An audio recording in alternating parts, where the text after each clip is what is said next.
ഒരു രാത്രിയിൽ ഉമർ റളിയല്ലാഹു അൻഹു തെരുവിലൂടെ ഇങ്ങനെ നടന്നു നീങ്ങുകയാണ്. സമയം അർദ്ധരാത്രി ആയിട്ടുണ്ട്. അപ്പോഴാണ് കുറച്ച് ദൂരെയായിട്ട് അദ്ദേഹം ഒരു കാഴ്ച കാണുന്നത്. ചെന്ന് നോക്കുമ്പോൾ ഒരു ഉമ്മ അടുപ്പത്തൊരു പാത്രം വെച്ച് വെറുതെ ഇങ്ങനെ അതിലിങ്ങനെ ഇളക്കിക്കൊണ്ടിരിക്കുകയാണ്. കൂടെ 2-3 കുഞ്ഞുങ്ങളുമുണ്ട്.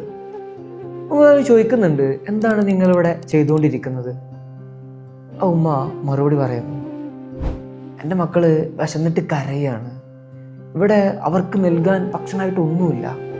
അവരെ സമാധാനിപ്പിക്കാൻ വേണ്ടി ഞാൻ ഈ അടുപ്പത്ത് ഒരു കാലിപ്പാത്രം വെച്ചിങ്ങനെ ഇളക്കിക്കൊണ്ടിരിക്കുകയാണ്. കുറച്ച് കഴിയുമ്പോൾ കരഞ്ഞു കരഞ്ഞ് അവർ ഉറങ്ങിക്കോളും. ഖലീഫ ഞെട്ടിപ്പോയി. പെട്ടെന്ന് തന്നെ അവിടെ നിന്ന് പട്ടണത്തിലേക്ക് തിരിച്ചു പോകുന്നുണ്ട്. ഖജനാവിൽ വന്ന് ഒരു ചാക്കിൽ കുറച്ച് മാവെടുത്തിട്ട് അവിടേക്ക് തന്നെ തിരിച്ചു പോകുന്നു.